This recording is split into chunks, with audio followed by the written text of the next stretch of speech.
Attorney General. Today is November 25, the International Day for the Elimination of Violence Against Women, and the start of 16 days of activism against gender-based violence. It is an important day in the legislative calendar, as it is also the day that MPPs and the Premier welcome service providers and advocates dedicated to ending IPV and GBV. Today, we are gathered here to remind this Conservative government that exactly 230 days ago, Doug Ford committed on April the 10th to support the Ontario NDP Bill 173, entitled Intimate Partner Violence Epidemic Act. This bill was co-sponsored by MPPs Lisa Gretzky, Jill Andrew, Peggy Sadler, who are here with me once again, along with MPP Jenny Stevens, who is our official critic for the Ministry of the Solicitor General. Today also marks 881 days since the June 28, 2022 release of the coroner's report. The jury inquest into the Renfrew killings, the triple femicide.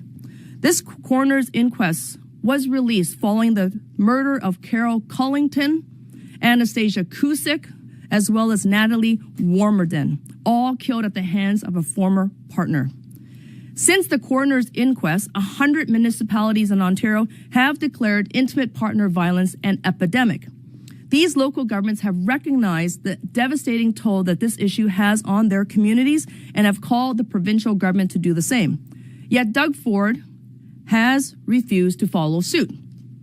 Declaring intimate partner violence an epidemic would not just be symbolic, it would bring critical attention and resources to a pervasive issue.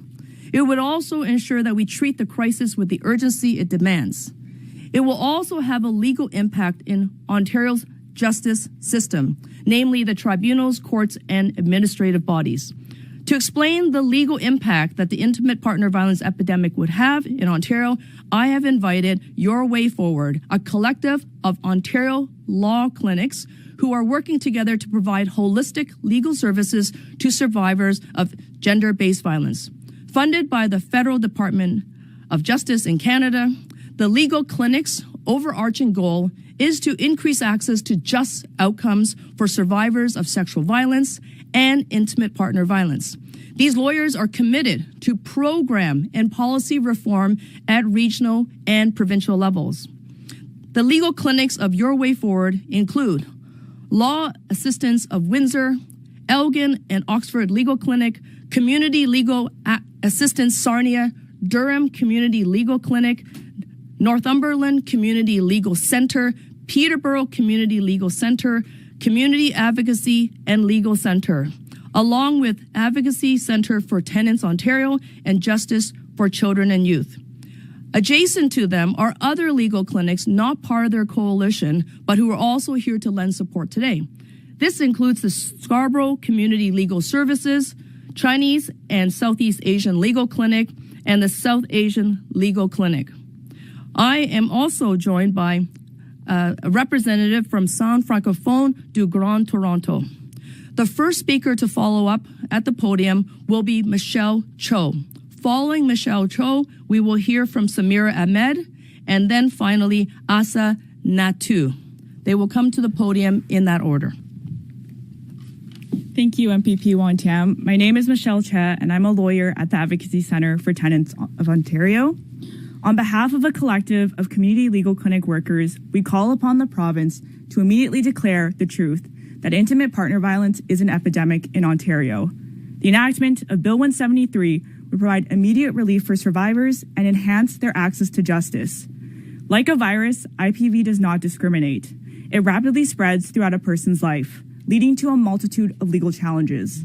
And while many survivors will experience issues in immigration, criminal, and family law, IPV infringes on the housing rights of most survivors. Survivors are more often forced out of their homes due to IPV. After leaving, they'll be trapped in a cycle of homelessness and housing instability. An overburdened shelter system and unaffordable rents leave survivors without options, which exposes them to further harm. Currently, the housing legal system overlooks the systemic nature of IPV and the difficulties survivors face in getting to safe, affordable, and accessible housing. As a result, survivors are sometimes evicted for the actions of the perpetrator with little time to move. This only exacerbates our homelessness crisis. Similar to the Gladue principles, which requires courts to address the overrepresentation of Indigenous people in our criminal system, Bill 173 could be used by legal professionals in courts and in their submissions to compel adjudicators to understand the housing realities of survivors and also to address the overrepresentation of survivors in our homelessness populations. Bill 173 is small but mighty. Comprising of only 15 words, it has the potential to strengthen survivors' access to justice, improve their housing stability, and prevent secondary victimization through our legal system. Bill 173 is truly a meaningful step towards what gender-based advocates have been calling upon for decades, the eradication of gender-based and intimate partner violence. Thank you. Thank you. Good morning. My name is Samira Ahmed, and I'm a lawyer at Justice for Children and Youth. We urge the Ontario government to declare intimate partner violence an epidemic. This is not a symbolic declaration. As lawyers who seek justice for the victims of intimate partner violence, we know that their safety and access to justice and legal issues require greater awareness, sensitivity, and urgency. This is true in all courts and tribunals where victim rights are affected. In the criminal context, we need to reinforce the credibility and importance of the voices of victims. Also, the experiences of children in this epidemic cannot be forgotten. Children and young people are plagued by domestic violence, not only as dependents of survivors, but also as direct victims of their parents, custodians, siblings, and partners. We at Justice for Children and Youth bear witness to the children left without adequate protection and rights. We see young people struggling daily to access Ontario Works, services from child protection agencies, and to have a voice in the legal matters about them. These shortfalls leave young people facing added risk of homelessness, human trafficking, and further victimization. We call on the Ontario government to pass Bill 173 to ensure that all survivors have robust protections for their access to justice. Thank you. Thank you.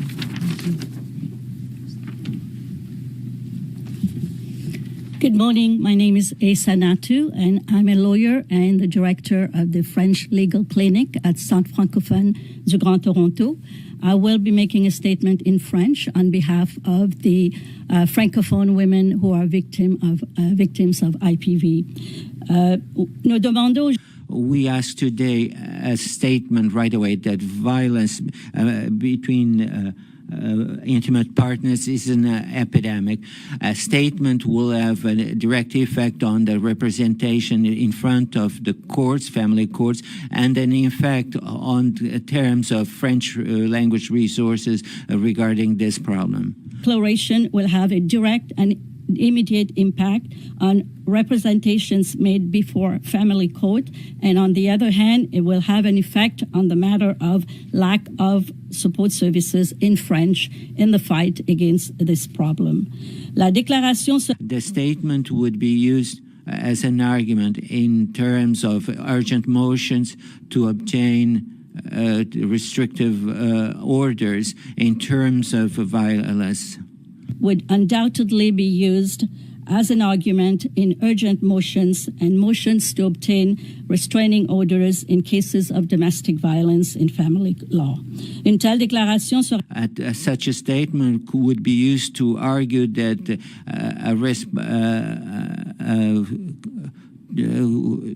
order to take care of children after violence between brothers. So the statement would solidify all arguments that were already advanced in the circumstance and would allow to act efficiently in the life of the survivors. Thank you.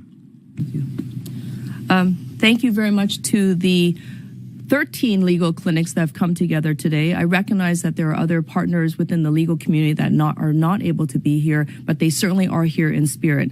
Clearly, the objective is to convince one more time Doug Ford and the Conservatives to pass Bill 173 as soon as possible and without any further delay. I'd like to now open the floor for questions from anyone in the media studio and online. Can you just give us an update on where things stand at committee? Have the hearings finished? Is the committee working on the report? Where do things go from here? So I think it's important to clarify that the Bill 173 was referred to the Justice Policy Committee. It has not actually been called at that committee. So there has been no movement on the actual bill itself. The government has not called any hearings on that. They have not used their majority to call hearings on Bill 173. The hearings that are taking place currently are separate to the bill. Although, you know, the subject matter is the same. It is not the same thing. I would point out that the same applies to my colleague Catherine Fife's bill, Lydia's law. So the government talked about, in that case, without notice to the member who brought forward that bill or to the hundreds of people that were going to come for debate for that bill, the government House leader decided that bill was going to immediately be dispensed and sent to committee and used the argument with that bill and Bill 173, that it was in the interest of speeding things along. But to date, neither of those bills have actually been called at committee, so there has been no movement. Explanation for why it's not moving forward? What are they telling you? What timeline are they giving? Well, the government is using the subcommittee study as an excuse. And so they are purposely conflating the two in order to try and make people believe that they are actually doing something with Bill 173 and also with 189, Lydia's law. So that is being done purposely by the government to make people think that something is actually happening with those two specific bills. But they have not given a reason as to why they will not call those bills at the actual committees they were sent to. They're still saying that they're part of that subcommittee, but when in fact they are not. That is a totally separate process. The explanation we had heard from the government back in spring was if they were going to do this, they wanted to do it right. So is there something to that? There's nothing stopping them from making a declaration. They could have made the declaration at any point up until now. They could do it today and continue that subcommittee study. There's lots of studies that have been done over the years around IPV and gender-based violence that the government could look to. They don't need to reinvent the wheel, but there's nothing stopping them from making a declaration that would immediately, as the legal team here have stated, would be a game changer in many cases just by making the declaration. And then they could look at other changes that need to be made. And I want to point out, in Nova Scotia, a conservative government in Nova Scotia. So Bill 173, the Intimate Partner Violence Epidemic Act here in Ontario, was then taken to Nova Scotia. And the conservative government there passed that bill in one day. In a matter of hours, that bill passed without any further debate, without any subcommittee study, without any other committee study. It immediately passed and the declaration was made. There is absolutely no excuse for the government, for this conservative government, to not pass Bill 173 immediately and make a declaration. And so if there's been no movement at committee, how far away is it from, if they do want to do something with it, from actually, passing? They could have done it numerous times. We've asked for unanimous consent for the immediate passage of Bill 173, and every single time the government has had that opportunity, they have said no. So at any time, they could pass the bill. In fact, they could make a declaration at any time that they want. They don't have to have it go through a bunch of committee. They could reverse that still. No, yeah, they could immediately pull it back in those. They have a majority government. They control what bills get through committee. They control what bills get back into the House for third reading. It is not unheard of for this government to make legislative changes or change the standing orders in order to pass bills that they feel are important, even when a lot of times those bills are harmful and unconstitutional. And so it would not be a difficult task for this majority government to bring the bill immediately back into the House. They could avoid third reading debate and just bring it back into the House and immediately pass it and make the declaration. If they can use the legislative powers that they have to bring forward legislation like Bill 124 and Bill 28 that is actually an attack on women, they certainly could use their powers to bring back legislation that would protect women and keep them safe. Can I hear from one of the legal experts again? Just if you could explain a bit more on, or give some examples of how this would make a difference in court proceedings. I think you mentioned a restraining order or other practical examples of what difference it would make legally for it to be declared an epidemic. You guys decide on who wants to go. I can go. In terms of family law, there are already a lot of factors that we can incorporate in our arguments when asking for a restraining order. But the declaration would further strengthen our argument in terms of asking for custody, for example, for a woman who's been victim of IPV, if the child has been exposed to domestic violence, in terms of arguing that the custody should be given to the mother instead of the father. Anybody else? I wonder, too, if you could just explain how that happens, the mechanism of it being declared an epidemic, how that strengthens the argument necessarily. Like, what's the sort of the nuts and bolts of it? The fact that, sorry, you can go ahead. No, just to give you. So when we talk about a declaration, what we see is that victims who come before the court system are being asked to explain why it is IPV and domestic violence is relevant, pertinent, and important for the court's consideration. And when we have a declaration that says this is an epidemic, then we are expecting adjudicators to understand that they have to start from the assumption that it is important, which takes the onus away from the survivor and places it squarely with those who are making decisions that have serious consequences for our most vulnerable survivors. We're not used to seeing this many people on the stage at once. I don't know if for the NDP, like, is this part of a strategy trying to like pressure the government into this, or? Thank you for that important question. I am the permanent member on the Standing Committee on Justice Policy. You will all remember Minister Calandra rising in the House talking about how the government, the PC government, would support this bill, Bill 173. They send us off to committee, and at committee I've heard from 100 witnesses over the summer, and those witnesses have all come out, and every day we heard that intimate partner violence should be declared an epidemic. Since that time, the structure of the committee has started to change and the tone of the committee has started to change. We have seen now phase one conclude, which was hearing from subject matter experts. You were asking about the nature of this committee. Phase two is we are now hearing from ministers coming before this committee, and the time allocation is insulting, it's offensive, where the ministers will have 20 minutes to make an oral presentation, and then the opposition and government members will have 5 minutes in total to ask and have your questions answered. The third thing is that we were promised an opportunity to reach out to survivors across Ontario. We were given a commitment by the government that we would go to those communities, fly-in communities, Indigenous communities, Francophone-speaking communities, and we would go and hear survivors and honor their stories. This committee is now being grounded, and we are no longer going to those survivors.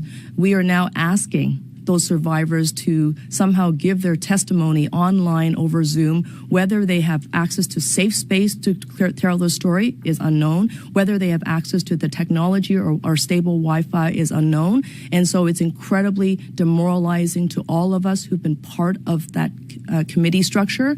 And we have a government that has repeatedly, at every opportunity given to them by the Ontario NDP, to pass Bill 173, they have repeatedly now denied that opportunity. So whether this government is going to ultimately declare intimate partner violence an epidemic, I do not believe they will do that. I have lost faith in the process.